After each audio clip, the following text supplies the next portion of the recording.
Caleb Jennings stood near the patio window of his Atlanta home, watching guests trickle out into the warm southern night. Laughter echoed from the backyard, where string lights glowed like fireflies over a half-eaten anniversary cake. 1 year married to Melody, and the compliments hadn't stopped all evening. "She's the best thing that ever happened to you, Caleb," someone had said, clapping him on the back. And he'd smiled, because what else could he do? Melody floated through the crowd like a dream in red silk, the kind of woman who made heads turn and tongues stumble. 15 years his junior, she had this way of making everyone feel seen, but Caleb was beginning to wonder if anyone ever truly saw her. Later that night, they lay tangled in candlelight. She'd taken control, hungry, even aggressive, which wasn't like her. It wasn't bad, not at all, but it was off. Her eyes were somewhere else. Her body was here, but something behind it wasn't. Afterward, she rolled over and fell asleep within seconds. Caleb stayed awake, staring at the ceiling, his mind already running. When he went to the bathroom to toss the condom, he paused. Something about the texture felt wrong. Too slick. Too full. He squinted, bringing it closer under the light, and his stomach turned. This wasn't just him. He rinsed it, dried it, sealed it in a plastic sandwich bag he'd taken from the kitchen drawer. His hands shook as he labeled it with a Sharpie. Friday. Bedroom. Back in bed, Melody stirred and mumbled, "Love you, babe." Caleb lay beside her in silence, eyes wide open. That night, a husband became an investigator, and what he'd discover would unravel not just his marriage, but every truth he thought he knew. Saturday morning came with sunlight and the smell of French toast. Melody hummed in the kitchen, flipping slices like nothing had happened. She wore his old T-shirt, no bra, and danced barefoot across the tile like they were still in a honeymoon phase. Caleb watched her from the hallway, mug of coffee clutched in both hands, heart heavy with something that didn't have a name yet. She smiled over her shoulder. "Sleep good, babe." He nodded slowly. "Yeah, you." She leaned in, kissed his cheek. "Like a baby." The words hit harder than they should have, because babies don't carry secrets in their mouths. Babies don't lie through perfect white teeth. That afternoon, Caleb drove across town with the condom in the center console like it was a live grenade. He hadn't told Melody where he was going, just that he needed to pick up paint samples for a client. But instead, he parked in front of a low-rise brick building on the edge of Decatur, Pinecrest Diagnostics, a discreet private lab that handled everything from paternity to criminal forensics. Inside, the receptionist looked bored until he slid the Ziploc bag across the counter. "I want this tested," Caleb said, low and serious. "I want to know whose DNA is inside." The woman blinked. "Sir, we don't usually." "Just run the damn test," he snapped. Then, after a breath, "Please." She nodded slowly and disappeared with the sample. A man in a white coat, Dr. Sherman, emerged moments later to explain protocol. Yes, the contents could be separated. Yes, they could identify distinct genetic profiles. No, they wouldn't be able to tell him exactly who the others were, but they'd tell him how many. "It's probably nothing," Dr. Sherman said gently. "Most people walk away relieved." Caleb forced a smile. "I'm not most people." As he drove home, he kept replaying that moment in the bathroom. The weight, the texture, the unmistakable wrongness. His gut said he already knew what they'd find, but Caleb wasn't the kind of man to move on feelings. He needed evidence, proof, numbers on paper, cold, clinical confirmation, because if he was going to burn down his marriage, he'd do it with matches made of truth. And God help Melody if the results came back dirty. 3 days later, Caleb sat alone in the sterile lobby of Pinecrest Diagnostics. The hum of fluorescent lights buzzed overhead. A digital clock on the wall ticked louder than it should have. He stared at the laminated pamphlet in his hand, understanding your DNA results, like it might prepare him for what was coming. It didn't. "Mr. Jennings?" A soft voice called. Dr. Sherman stood at the door, expression unreadable. Caleb rose, palms already sweating, and followed the man down a short hallway into a small consultation room. A folder sat on the desk, thin, but heavy with meaning. Dr. Sherman took a breath. "We analyzed the sample you submitted, and what we found is, well, it's highly unusual." Caleb didn't blink. "How many?" "4 unique DNA profiles," the doctor said, "including yours. That means 3 others." Caleb sat back slowly, chest tight. 3. "Yes, sir. There's no indication of product contamination. Our lab followed strict chain-of-custody protocols. The additional samples were internal, present in a way that suggests multiple recent contributions." Dr. Sherman paused, then added more delicately, "This wasn't a manufacturing error." Caleb's jaw clenched. "You're saying my wife?" "I'm saying the condom contained the semen of 4 different men. We don't draw conclusions beyond that." But Caleb didn't need a conclusion. He needed air. Outside, the sun felt like an interrogation lamp. He climbed into his truck, gripping the wheel like he might snap it in two. His hands trembled, but his mind was eerily calm. So she wasn't just cheating. She was reckless, messy, bold enough to let the ghosts of other men share his bed. And worse, she thought he'd never notice. He replayed every moment of their anniversary night. The urgency in her touch, the way she'd rushed things. Had she been trying to hide something? Cover something up? Or was it some kind of sick thrill? Caleb didn't cry. He didn't scream. Instead, he pulled out his phone and scrolled through his contacts until he found a name he hadn't dialed in years. Elliot Brooks, private investigator. He tapped call. "Elliot, it's Caleb Jennings. I've got a job for you." "How bad is it?" Caleb exhaled slowly. "I think I'm married to a ghost in a pretty dress." Elliot Brooks didn't waste time. A week after that phone call, Caleb sat across from him in a small booth at a rundown diner on the edge of East Point. Elliot, now grayer and rougher around the edges since his days on the force, slid a manila envelope across the table without a word. Caleb opened it slowly.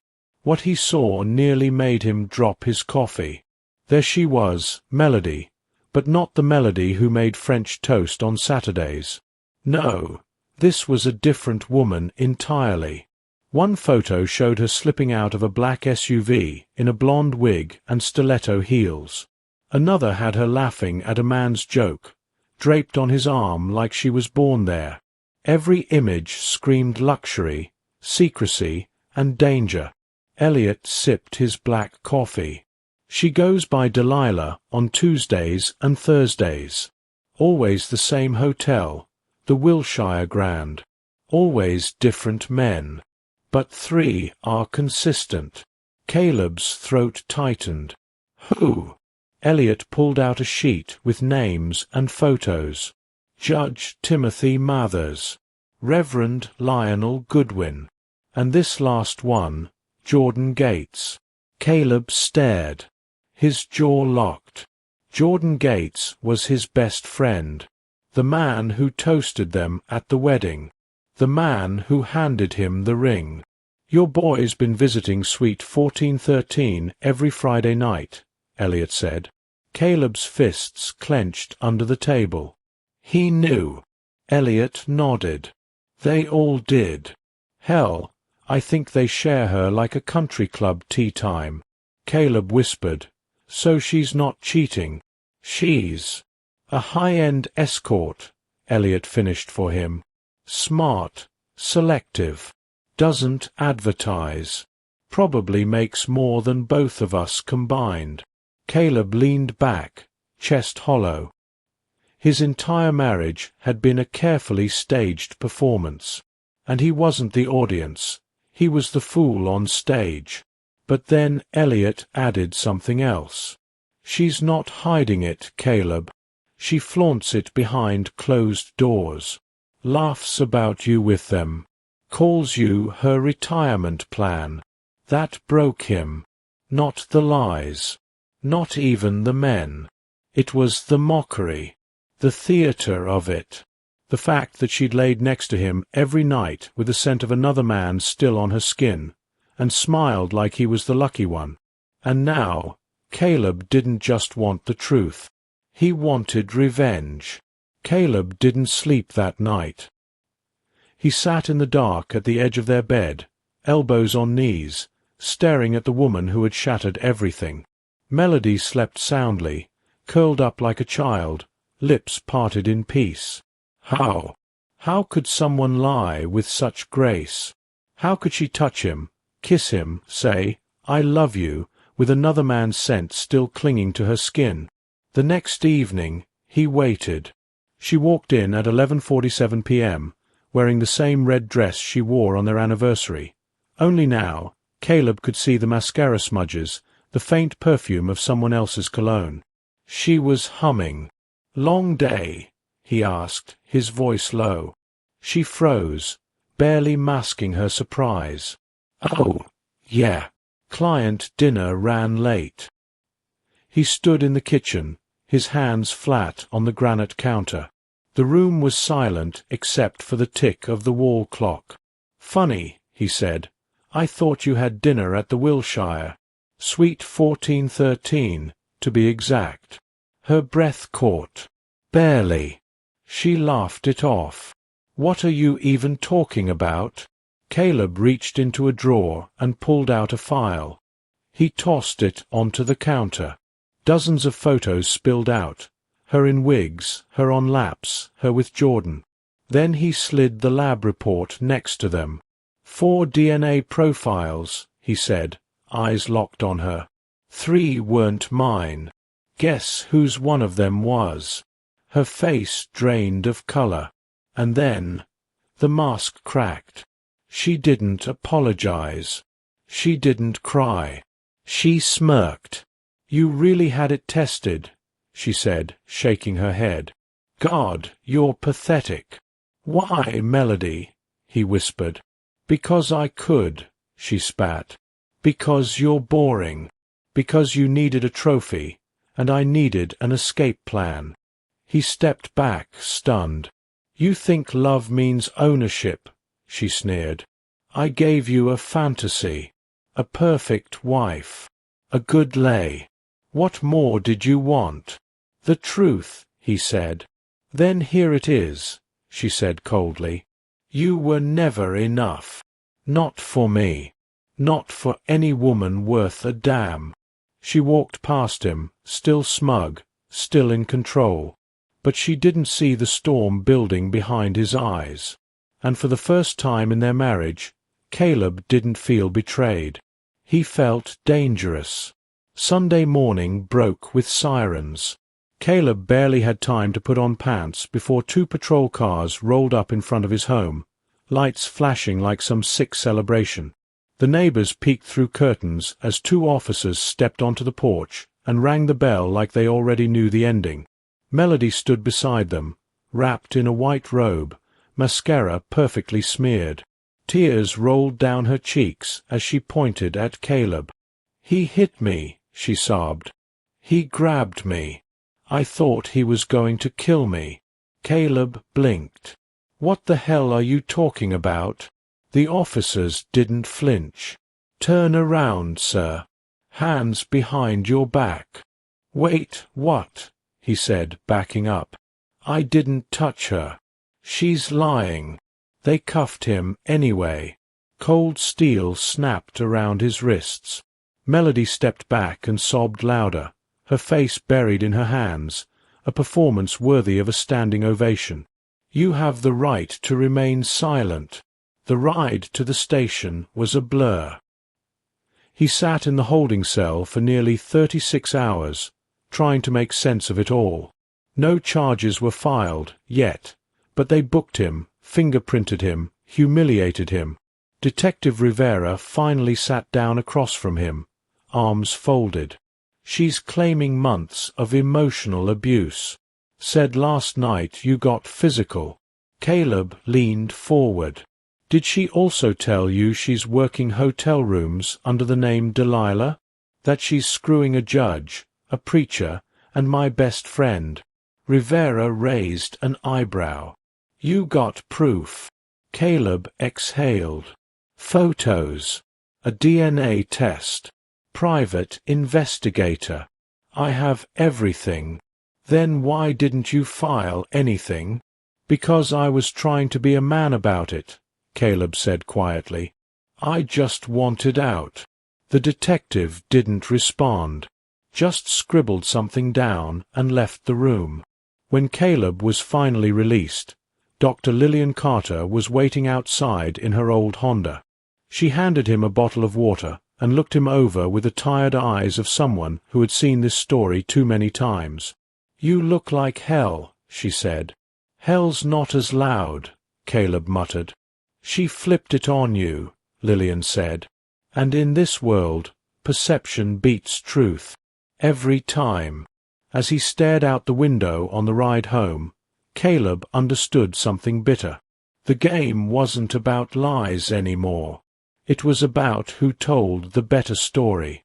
Caleb sat on his porch in the still of evening, watching the sky turn from orange to bruised purple. The world moved on like nothing had happened. Kids played down the block. Sprinklers ticked rhythmically across manicured lawns. But inside him, nothing was still. Nothing was safe. He held the manila folder on his lap, the DNA results, the photos, the hotel logs, the printed screenshots of Melody's burner phone texts. Proof. Undeniable, clinical, time-stamped proof. And yet, no one wanted it. His lawyer, a sharp-suited man named Gordon Price, had looked through the folder with a poker face. It's damning, Gordon said, but it won't help you. What do you mean? She lied. She framed me. She's a high-end escort committing adultery with men in power. Exactly, Gordon said, folding his hands. Men in power. Judge Timothy Mathers. Reverend Lionel Goodwin. Jordan Gates. All three had reputations, money, reach. You go public with this, Gordon continued. You won't just lose your reputation. You'll make enemies with robes and pulpits. Caleb stared at him. So I'm just supposed to take it? Unless you've got video, a confession, or a body, they'll paint you as bitter, controlling, angry, the abusive husband trying to drag his poor wife through the mud. Caleb stood slowly. So truth means nothing? Gordon sighed. It means everything, just not to the people who write the headlines. Later that night, Melody filed for divorce. Allegations of psychological cruelty, sexual insecurity, obsession. She even added that Caleb monitored her reproductive choices, a thinly veiled jab at the condom. The court of public opinion didn't wait, and Caleb Jennings, the man with all the evidence, was suddenly just another angry husband who couldn't handle a strong woman. 3 weeks after filing for divorce, Melody vanished. No warning, no note, no Instagram update, no TikTok drama post, no cryptic caption about new beginnings. She simply didn't show up for her court date. Her attorney claimed he hadn't heard from her. The burner phones Elliot had traced, disconnected.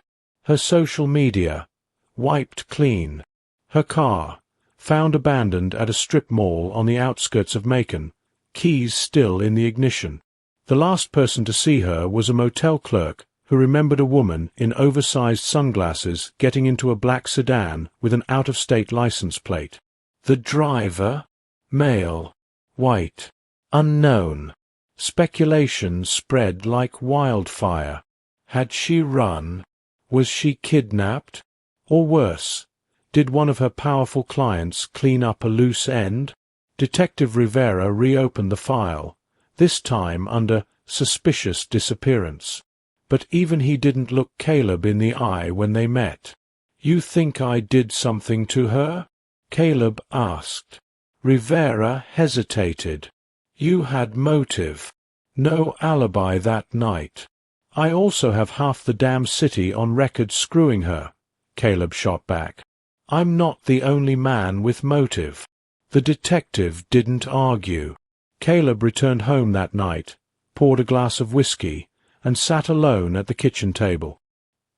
He stared at the unopened manila envelope, now sealed, marked, for release only if arrested, and slid it into a fireproof safe beneath the floorboards. It held everything: lab results, PI reports, hotel surveillance footage, even audio clips of Melody laughing about him behind closed doors. He didn't want revenge anymore. He wanted silence. Because sometimes silence isn't surrender. It's survival. And if Melody ever resurfaced, she'd have to face the only man who still knew the real story, and lived to carry it.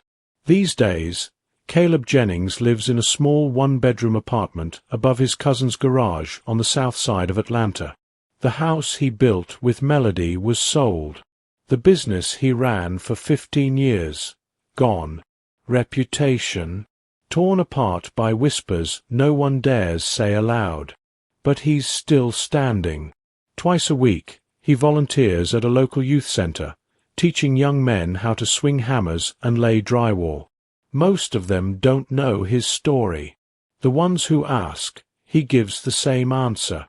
Build what lasts. People lie. Wood don't. He no longer talks about Melody. Not to friends. Not to family. Not even to God, some nights. But her ghost lingers, in hotel lobbies, in courtroom halls, in the faint scent of perfume on strangers. He keeps one thing, though. In a locked drawer under his bed, nestled inside a black envelope, is the original lab report. 4 DNA profiles. 4 men. One betrayal too precise to forget. "I just wanted to be a husband," he once said to Dr. Carter. "Instead," she replied gently, "you became the only honest witness. And the truth, it's still there, sealed in rubber, buried in silence, waiting."